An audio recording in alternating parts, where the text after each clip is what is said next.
AFC champions league 2 এ qualify করেছে ইস্টবেঙ্গল, কিন্তু ইস্টবেঙ্গলের সামনে লক্ষ্য এখন ডুরান্ড কাপেও চ্যাম্পিয়ন হওয়া। তো সেই ডুরান্ড কাপের কোয়ার্টার ফাইনাল ম্যাচে ইস্টবেঙ্গল মুখোমুখি হতে চলেছে ইন্ডিয়ান আর্মি ফুটবল টিমের সঙ্গে। তো সেই ম্যাচে ইস্টবেঙ্গলের প্রতিপক্ষ কীরকম দল, ইস্টবেঙ্গলের কি প্ল্যানিং রয়েছে, ইস্টবেঙ্গল কি সেমিফাইনাল খেলতে পারবে, হাবাসের পরিকল্পনা কি, সমস্তটা নিয়েই আমরা কথা বলে নেব এই ভিডিওতে। তাই ভিডিও শুরু করার আগে একটাই রিকোয়েস্ট, চ্যানেলে যারা প্রথমবারের জন্য এসেছো মনে করে চ্যানেলটাকে সাবস্ক্রাইব আর ফলো করে নিও, তাহলে প্রিয় দলের খেলার সমস্ত আপডেট তোমরা এখানে পেয়ে যাবে। তো চলো আর দেরি না করে ভিডিও শুরু করা যাক। তো আজ স্বাধীনতা দিবস। তো স্বাধীনতা দিবসের পরের দিনই কিন্তু আমাদের খেলতে হবে ইস্টবেঙ্গলকে ইন্ডিয়ান আর্মি ফুটবল টিমের সঙ্গে। তো ইন্ডিয়ান আর্মি ফুটবল টিম কিন্তু খুব ভালো পারফরমেন্স করেছে গ্রুপ স্টেজের ম্যাচগুলো যে খুব কঠিন ম্যাচ ছিল সেরকমটা নয়। গ্রুপ বি এ সেখানে ইন্ডিয়ান আর্মি ছিল, শ্যামলেশ্বরী ছিল, মোহামেডান ছিল এবং আরেকটা কি টিম, বানারসের কিছু একটা টিম ছিল। তো সেই জায়গায় বানারসের টিম তো 3টে ম্যাচে 3টেই হেরেছে, মোহামেডান একটি ম্যাচ জিতলেও 2টি ম্যাচ হেরেছে, শ্যামলেশ্বরী তারা 3 ম্যাচের মধ্যে 2টো জিতেছে, একটি হেরেছে। এবং সেই জায়গায় Indian army football team just ফাটিয়ে দিয়েছে, 3টে ম্যাচে 3টেই কিন্তু তারা জিতেছে।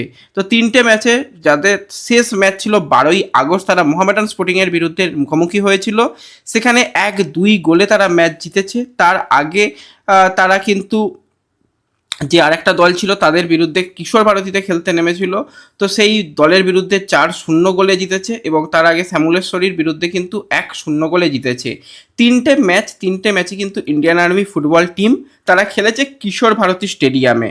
তো এবার কিন্তু খেলতে হবে যুব ভারতীতে। তো কিশোর ভারতীতে ইস্টবেঙ্গলের রেকর্ডও ভালো, ইস্টবেঙ্গলও কিশোর ভারতীতে যখনই ম্যাচ খেলে জেতে। ইন্ডিয়ান আর্মি ফুটবল টিমও কিন্তু কিশোর ভারতীতে ভালো ফুটবল উপহার দিয়েছে এবং গ্রুপ চ্যাম্পিয়ন হওয়ার সাথে সাথে তারা কিন্তু গোল করেছে 7টি এবং 3টি ম্যাচের মধ্যে মাত্র 1টি গোল হজম করেছে। তার মানে বোঝাই যাচ্ছে তারা কিন্তু রীতিমতন ডমিনেট করেছে। মোহামেডান 1টি গোল করেছিল, তারা +6 গোল ডিফারেন্স নিয়ে গ্রুপ চ্যাম্পিয়ন হয়েছে। এবং অপোজিট দিকে যদি আমরা ইস্টবেঙ্গলের কথা বলি, ইস্টবেঙ্গল 3 ম্যাচের মধ্যে 2টো ম্যাচ জিতেছে আর ডার্বি ম্যাচ হেরে গেছে। ইস্টবেঙ্গল কিন্তু যে খেলা গ্রুপ স্টেজের খেলায় সেখানে কিন্তু গোল করেছে 13টা এবং ইস্টবেঙ্গলও কিন্তু 1টি করে গোল হজম করেছে। তার মানে দুটো দলের মুখোমুখি হচ্ছে, ইস্টবেঙ্গল ডবল বেশি গোল করে ফেলেছে এই ইন্ডিয়ান আর্মি ফুটবল টিমের থেকে, আর সেখানে ইস্টবেঙ্গল এবং ইন্ডিয়ান আর্মি ফুটবল টিম দুটো দলই কিন্তু একটা করে গোল হজম করেছে। এবার এই ম্যাচটা ইস্টবেঙ্গল তারা খেলবে নকআউট ম্যাচ, জিতলেই তাদের সেমিফাইনালের টিকিট। 19 আগস্ট তারা কিন্তু সেমিফাইনালে আবার এই যুব ভারতীতে মুখোমুখি হবে, হারালে বিদায়। তো এই ম্যাচটা এই কারণেই কঠিন ইস্টবেঙ্গলের জন্য হতে পারে, সেটা হচ্ছে ইস্টবেঙ্গল একটা অতি গুরুত্বপূর্ণ এবং সবথেকে বড় ম্যাচ বিদেশের ক্লাবের বিরুদ্ধে খেলে জয়লাভ করে চ্যাম্পিয়ন্স লিগ 2 এ কোয়ালিফাই করেছে। তো সেই আনন্দ উচ্ছ্বাস ভুলে গিয়ে যদি ইস্টবেঙ্গল খেলতে নামে যে না এই ম্যাচটা জিতলে আমরা সেমিফাইনাল জিতলে আমরা ফাইনাল, 3টে ম্যাচ যদি আমরা জিততে পারি তাহলে আমরা ট্রফি ঘরে তুলব, এই লক্ষ্য যদি ইস্টবেঙ্গলের থাকে তাহলে ইস্টবেঙ্গল কিন্তু ভালো ফলাফল করতে পারে। এবার যদি প্লেয়ারদের মধ্যে একটু ওভার কনফিডেন্স এসে যায় যে ইন্ডিয়ান আর্মি ফুটবল টিম আর কি আছে, আমরা বিদেশের দলকে হারিয়েছি, এই দলকে আমরা সহজেই হারিয়ে দেব, তাহলে কিন্তু নিজেদের পায়ে নিজেরাই কুড়ুল মারবে। তো অ্যান্তোনিও লোপেজ হাবাস কিন্তু ম্যাচ বাই ম্যাচ এগোতে চায়, কোনো দলকে ছোট, কোনো দলকে খুব বড় করে দেখে না। কারণ আমরা অনেকেই ভাবছিলাম যে কুয়েতের দল অনেক বড় দল এবং তাদের কাছে 6জন বিদেশি প্লেয়ার রয়েছে এবং তারাও তো বিদেশি দল হিসাবে খেলতে এসেছে, সেখানে ইস্টবেঙ্গল কিভাবে পারবে। সেখানে হাবাস জানিয়েছে আমরা হয়তো তাদের দলের সমতুল্য না হলেও আমরা ট্যাকটিক্যাল দিক থেকে ম্যাচটা বার করতে চেষ্টা করব এবং সেটাতে সক্ষম হয়েছিল হাবাস। তো সেক্ষেত্রে ইন্ডিয়ান আর্মি ফুটবল টিমকে কিন্তু একদমই ছোট করে দেখার মতন কিছু নেই। তারা গ্রুপ স্টেজে গ্রুপ চ্যাম্পিয়ন, 3টে ম্যাচেই কিন্তু তারা গোল পেয়েছে এবং তারা কিন্তু 3টে ম্যাচে গোল করেছে, যেটা কিন্তু একটা ফুটবলিং সেন্সে খুব ভালো। ইস্টবেঙ্গলের ক্ষেত্রে ইস্টবেঙ্গল 3 ম্যাচে 13টা গোল করেছে, সেটা যদি বলো তো একটা ম্যাচে 6 গোল, একটা ম্যাচে 8 গোল, সেগুলোকে বাদ দিলেও কিন্তু ডার্বি ম্যাচ বড় ম্যাচে ইস্টবেঙ্গল আটকে গিয়েছিল। ইন্ডিয়ান আর্মি ফুটবল টিমের বিরুদ্ধে ম্যাচটা ইস্টবেঙ্গলের কঠিন এই কারণে হবে ইন্ডিয়ান আর্মি ফুটবল টিম কিন্তু যে দলগত ফুটবল খেলেছে সেখানে স্ট্রাইকাররা গোল করা, উইঙ্গাররা গোল করা, এমনকি মিডফিল্ডারও গিয়ে গোল করে এসেছে, সেটা আমরা দেখেছি। তার মানে পুরো টিমটা কিন্তু একটা খুব ভালো ব্যালেন্স ফুটবল খেলেছে এবং তাদের সবথেকে আর একটা ভালো গুণ যে 3 ম্যাচের মধ্যে একটি তারা গোল হজম করেছে। তার মানে তারা ডিফেন্স যথেষ্ট ভালো করেছে। মোহামেডানের অ্যাটাক যথেষ্ট ভালো ছিল, সেখানে মোহামেডানকে আটকে দেওয়াটা কিন্তু একটা চ্যালেঞ্জ ছিল তাদের জন্য। তো সেখানে তারা পিছিয়ে পড়ার অবস্থাতেও কিন্তু তারা কামব্যাক করে এবং ম্যাচ জিতে বেরিয়ে গেছে। তো প্রতিপক্ষকে নিয়ে কিন্তু অবশ্যই পরিকল্পনা করতে হবে হাবাসকে, এবং হাবাস যেখানে দলের হেড কোচ রয়েছে সেখানে আশা করছি প্লেয়ারদের মধ্যে সেই রকম ব্যাপারটা আসবে না যে সহজেই হারিয়ে দেবো, কারণ প্রত্যেকটা প্লেয়ার প্রফেশনাল প্লেয়ার।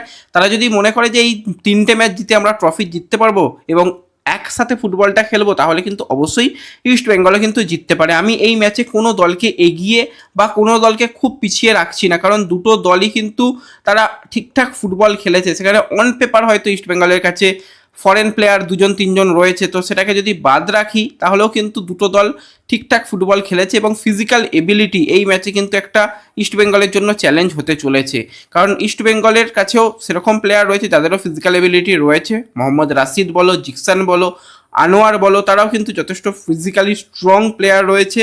এবং ইন্ডিয়ান আর্মি তারা কিন্তু যে ফিজিক্যালি কতটা স্ট্রং সেটা আমরা জানি। তারা কিন্তু এই জায়গাতে একটা চ্যালেঞ্জ অবশ্যই হবে। এবার ইস্ট বেঙ্গলের উচিত এই ম্যাচটাকে ফার্স্ট হাফের মধ্যেই শেষ করে দেওয়া। ফার্স্ট হাফে যদি ইস্ট বেঙ্গল 2 গোলের ব্যবধান রাখতে পারে, পরবর্তী সময় আরও প্লেয়ার পরিবর্তন করে তাদের একটু গেম টাইম দেখে নিয়ে সেক্ষেত্রে ইস্ট বেঙ্গল একটা সঠিক স্কোর লাইন, যেটা কিন্তু ইস্ট বেঙ্গলের জন্য একটা সেফ স্কোর লাইন যদি ফার্স্ট হাফের মধ্যে নিয়ে চলে যেতে পারে, তাহলে ইস্ট বেঙ্গলের জন্য ম্যাচ অত্যন্ত সহজ ম্যাচ হবে বা অত্যন্ত একটা ব্যালেন্স ফুটবল ইস্ট বেঙ্গল খেলতে পারবে। কিন্তু যদি গোল পেতে দেরি হয় ইস্ট বেঙ্গলে, তাহলে কিন্তু চাপ ইস্ট বেঙ্গলের জন্য বাড়বে, কারণ সেমিফাইনালে যাওয়ার একটা তো সেরকম চাপ থাকবে, প্রেস্টিজের একটা ব্যাপার থাকবে, কারণ চ্যাম্পিয়ন্স লিগ 2 যে দলটা খেলবে সেই দল যদি কোনোভাবে অঘটন ঘটিয়ে ছিটকে যায়, সেটাও কিন্তু একটা প্রেস্টিজের লড়াই হবে। তো সেক্ষেত্রে যত তাড়াতাড়ি গোল তুলে নিতে সক্ষম হবে হাবাস, তাহলেই কিন্তু এই ম্যাচটা জেতার সম্ভাবনা রয়েছে। তো ওভারঅল এই ম্যাচের অনলাইন টিকিট তোমরা বুকমাইশো থেকে পেয়ে যাবে। টিকিট কাটো এবং মাঠে গিয়ে টিমকে সাপোর্ট করো। এবং এই ম্যাচে আমি বিশেষত দেখতে চাই প্রথম থেকে যদি ব্যবহার করা হয় সেই জায়গায় ক্রিসকে, তাহলে কিন্তু অনেক ভালো হবে। ক্রিস এসেছে বেশ কিছুদিন হয়ে গেল, ফার্স্ট হাফে সে যদি প্রথম 60 মিনিট খেলে র্যামিরেস এবং রাশিদের সঙ্গে একটা যদি ত্রিফলা জুটি তৈরি করতে পারে এবং সে যদি সেকেন্ড স্ট্রাইকার পজিশনে গিয়ে গোলও পায়, তাহলেও কিন্তু অনেক ভালো হবে। এখনও পর্যন্ত সেই জায়গাতে ক্রিস নিজের যে একটা ছাপ ফেলতে পেরেছে খুব বেশি সেরকমটা নয়। তো এই ম্যাচে ক্রিসকে ব্যবহার করাটা হলে খুবই ভালো হবে, কারণ ক্রিস টেকনিক্যালি খুবই ভালো। তো সেক্ষেত্রে ক্রিস সহজেই কিন্তু বেশ কিছু ফাউল আর্ন করতে পারে এবং সেখানে আমরা দেখেছি ড্যানি র্যামিরেস খুব ভালো সেট পিস নিতে পারে বা রাশিদও সেট পিস যথেষ্ট ভালো নিতে পারে। তাদের দিয়ে কিন্তু গোল পাওয়ার একটা রাস্তা ওপেন করতে পারে ইস্ট বেঙ্গল। আর এই ম্যাচেও খুব সম্ভবত east Bengal all Indian defence নিয়েই যাবে, সেটুকু বোঝাই যাচ্ছে। তো ওভারঅল এই দুটো দলকে নিয়ে আলোচনা করলাম। ব্যালেন্সের দিক থেকে দুটো দল একই রকম ফুটবল খেলেছে এবং এই ম্যাচটা জিতলে সেমিফাইনালের টিকিট কনফার্ম করে নেবে ইস্ট বেঙ্গল। তো ব্যাস এই ভিডিওতে এটুকুই বলার ছিল। ভালো লাগলে লাইক শেয়ার করে দিও, চ্যানেলে প্রথমবারের জন্য এলে সাবস্ক্রাইবার ফলো করে নিও। দেখা হবে পরবর্তী ভিডিওতে। ধন্যবাদ।